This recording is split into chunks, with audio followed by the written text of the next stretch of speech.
Olá, queridos alunos, queridas alunas, sejam todos muito bem-vindos à nossa aula de hoje.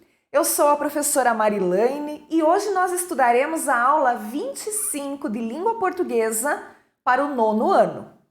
Antes de iniciarmos essa nossa aula, eu peço que você tenha em mãos o seu caderno de Língua Portuguesa, o lápis, a caneta e a borracha. E o assunto da aula de hoje é variações linguísticas. Nossos objetivos são os seguintes: reconhecer que a nossa língua ela sofre variações de acordo com alguns fatores. Conhecer também os tipos de variações linguísticas a fim de evitarmos o preconceito linguístico. Muito bem, vamos começar então pensando um pouquinho o que é essa tal de variação linguística, né? Que variações que a nossa língua ela pode sofrer? Vamos então ler essa tirinha e observar as falas do Zé Lelé. Vamos lá. Eu é que não posso nem pensar nisso. Quem me dera. Eu vou ter que estudar muito até me formar numa universidade. Daí vou arrumar um trabalho que ajude as pessoas a viver melhor. Muito bem. Temos aí essa tirinha, né, do Zé Lelé e seu primo Chico Bento. E eles estão conversando. Eles estão conversando utilizando a fala deles. Então, estão utilizando aí o que a gente vai chamar de variação linguística. Então, nas falas do Zé Lelé, nós percebemos o regionalismo. As variações linguísticas, elas reúnem as variantes da língua que foram criadas pelos homens e que são reinventadas a cada dia. Dessas reinvenções, surgem as variações que envolvem diversos aspectos históricos, sociais, culturais, geográficos, entre outros. No Brasil, por exemplo, é possível encontrar muitas variações linguísticas.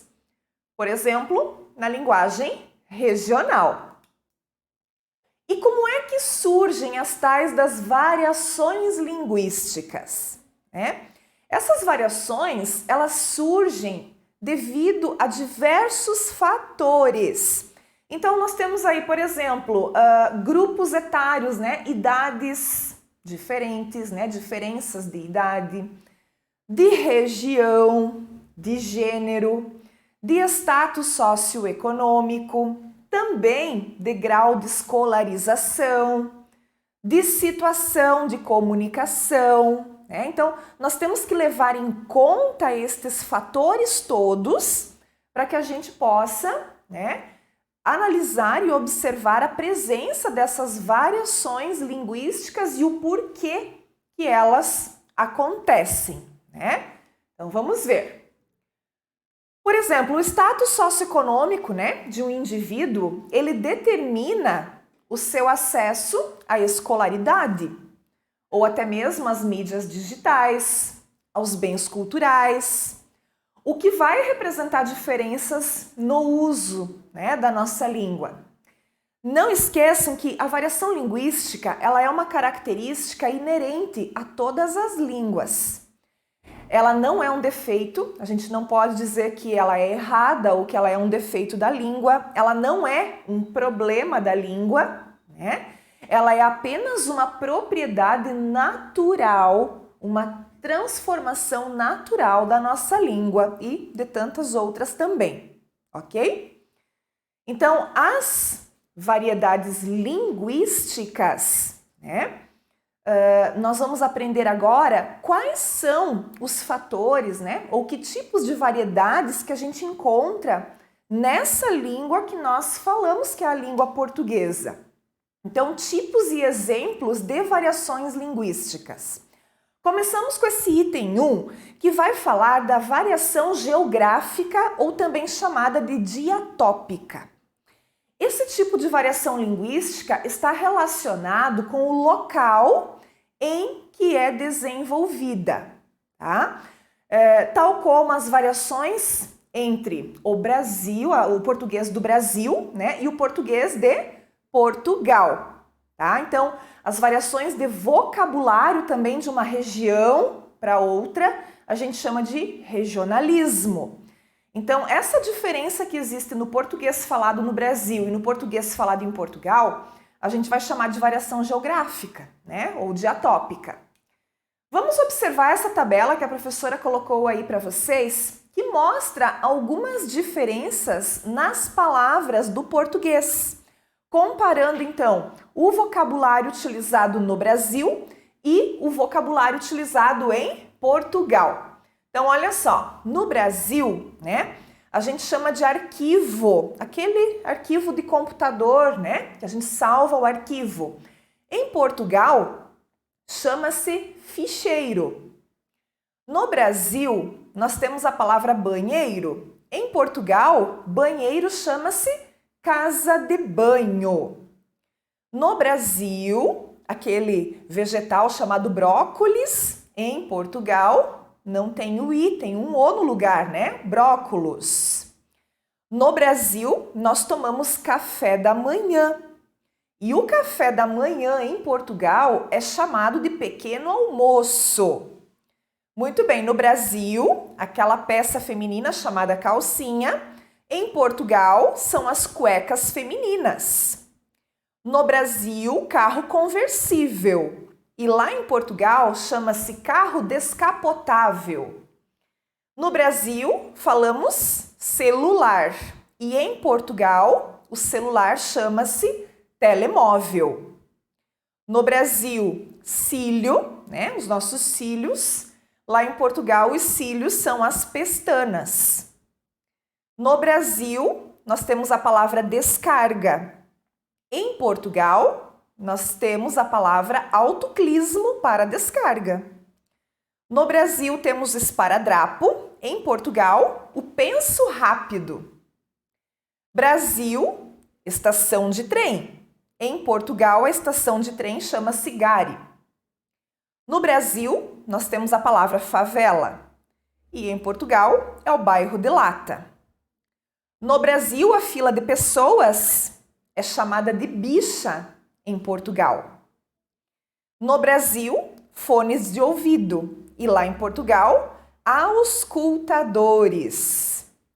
No Brasil, a gente grita gol. E em Portugal, eles gritam golo. Mais um pouquinho ainda, né? Brasil, isopor. E lá em Portugal, chama-se esferovite. No Brasil, a palavra legal. Em Portugal, fala-se fiche. No Brasil, maiô. Em Portugal, o fato de banho. No Brasil, nós temos o ônibus e em Portugal, o ônibus chama-se autocarro. No Brasil, temos pebolim, que é aquele jogo. Em Portugal, o pebolim chama-se matraquilhos. No Brasil, a secretária eletrônica e em Portugal, é o atendedor de chamadas. No Brasil, fala tela, em Portugal, fala ecrã. No Brasil falamos time e em Portugal chama-se equipa. Então aqui são alguns exemplos, né, dessa diferença de vocábulos entre o português do Brasil e também o português de Portugal. Então nós chamamos isso, né, de, vamos voltar ali, variação geográfica ou diatópica. Nós temos uma mesma língua, mas que por uma questão geográfica, essa língua ela é falada de formas diferentes. Temos ainda os chamados regionalismos. O que são os regionalismos? São as palavras utilizadas de acordo com cada região, né, do nosso país. Então eu coloquei como um exemplo aqui para vocês o nosso conhecido aipim, né? Nós conhecemos aqui na nossa região por aipim. Em outras regiões do nosso país, o aipim vai receber também o nome de mandioca ou ainda macaxeira. Então, esses regionalismos estão associados às regiões, né? Às diversas regiões que nós temos em nosso país. Então, uma palavra, ela pode, né, na verdade, um objeto, uma coisa, ela pode ter várias palavras diferentes de acordo com cada região, né, e ser conhecida de formas diferentes. Segundo tópico, a variação histórica ou chamada de diacrônica, tá? Essa variação ela ocorre com o desenvolvimento da história, com o passar do tempo, dos anos. Então, o que nós podemos exemplificar aqui como variação histórica ou diacrônica? O português, que antigamente era um português mais medieval, mais arcaico, né? E o português atual. Então, bem antigamente no português arcaico, né? As pessoas falavam esse português, mas esse português, ele era falado e escrito de uma forma diferente da que nós temos nos dias de hoje. Por exemplo, aqui, né? Na palavra mia, mia, que hoje é minha, né? Ou também moiro, que é morro, né? De morrer. Então, esse português arcaico, ele foi, com o passar do tempo também, ele foi evoluindo até chegar no português que nós falamos atualmente. Então, isso sofreu o quê? Uma variação histórica, né? Nossa língua sofreu uma variação histórica. Agora aqui nesse cartoon, né, nós temos a seguinte fala. Veja que belos movimentos elípticos fazem essas ondas, meu caro amigo. Pegá-las-emos nesse instante ou mais tardiamente? Muito bem, né? Essa fala tá muito formal, tá muito esquisita. Então, olha só, é para exemplificar o seguinte, que tem certas palavras na nossa língua que já caíram em desuso, né? Ou certas formas que caíram em desuso. Então, já não é mais comum a gente falar pegá-las-emos, né? Usando aí esse verbo mais o pronome oblíquo, né? No meio do verbo, né? Que chama-se mesóclise, quando você emprega o pronome oblíquo no meio do verbo. Então, são algumas formas que caíram em desuso com esse passar do tempo, né? Com essa evolução. Então, nós já não utilizamos mais essa forma tão elitizada ou tão erudita, digamos assim, né? Então, essas palavras que vão caindo em desuso, a gente vai enquadrar aqui na variação histórica ou diacrônica, né? Porque a língua, ela é viva, ela se transforma e ela evolui em todos os tempos. Terceiro, nós temos a variação social, ou também chamada de variação diastrática. E esse tipo de variação linguística vai ser percebida segundo os grupos ou classes sociais envolvidos, tá? Por exemplo, uma conversa entre um orador jurídico e um morador de rua, tá? Então, o que vai acontecer? Essa fala, né, tanto de um quanto de outro, esse tipo de variação, são os chamados socioletos, né? Então, de acordo com como que um grupo fala, né? Um determinado grupo fala dessa forma, usa termos que são relacionados à sua profissão ou ao grupo ao qual pertencem, a gente chama então de socioletos, pertencem à variação social.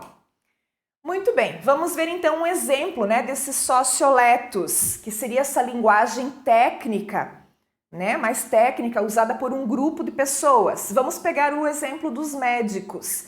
Os médicos usam um vocabulário mais técnico, né, uma linguagem mais técnica. Então, eles usam este socioleto, né? Muito bem, essa linguagem utilizada pelos médicos, ela nem sempre é compreendida, né, pelos pacientes. Vejamos aqui nessa tirinha. De acordo com o laudo, você está com um processo de entumescência resultante de lesão inflamatória e necrose subcutânea. Meu Deus, doutor! E quanto tempo eu tenho de vida? Ah, não se preocupe, é só um furúnculo. Muito bem, então olha só o que ele usou, né? Toda essa linguagem técnica, todo esse vocabulário que pertence somente à área médica e que só os médicos entendem, né? Então, essa variação social, né, ela também tem que ser levada em consideração. É uma variação específica de um grupo de falantes. E se eu não sou um falante que pertence a esse grupo, eu vou ficar por fora, eu não vou entender, né? Então, tanta palavra difícil ali, né? Processo de intumescência resultante de lesão inflamatória e necrose subcutânea para dizer que o paciente tinha um furúnculo. Tá? Então, a isso a gente dá o nome de variação social ou diastrática, que são os socioletos. O quarto tipo de variação, a variação situacional ou diafásica, que ocorre de acordo com o contexto. Por exemplo, situações formais e também situações informais de uso da nossa língua. As gírias, elas são expressões populares utilizadas por um determinado grupo social, né? Então, essa variação situacional ou diafásica pode ser exemplificada da seguinte forma, né? Então, tem lá o grupo dos jovens lá que falam as gírias, né? É nóis, só, demorou e tantas outras gírias que nós temos aí nos dias de hoje e às vezes a gente acaba não compreendendo, né, o significado de todas elas porque nós não fazemos parte deste contexto, né? Então, essa utilização mais formal ou informal da língua é o que a gente vai chamar de variação situacional ou diafásica. Muito bem. E quando a gente fala de variações linguísticas, é sempre muito importante a gente falar também a respeito do chamado preconceito linguístico.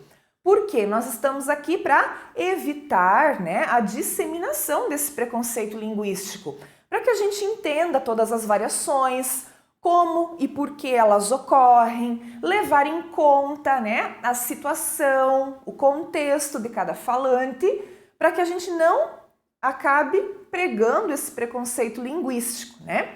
Então, o preconceito linguístico ele vai estar intimamente relacionado com as variações linguísticas, uma vez que ele surge para julgar as manifestações linguísticas que são chamadas de superiores ou certas, né? E a gente sabe que na língua não existe um certo e um errado. Muito bem.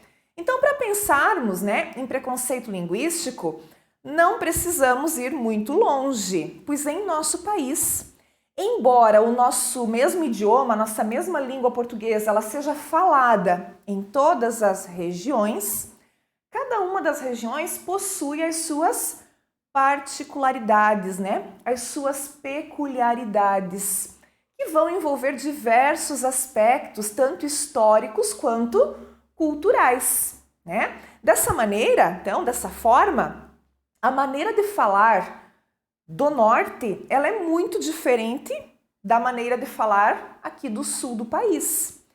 Isso ocorre porque nos atos comunicativos, os falantes da língua vão determinando expressões, sotaques, entonação, né? De acordo com suas necessidades linguísticas e até vocábulos diferentes, como eu dei o exemplo, né? Do aipim, mandioca, macaxeira. Então, tudo isso pertence a essa diversidade, a essa variação da nossa língua. O sotaque também vai proporcionar essa variação da língua, né? Essa variação linguística.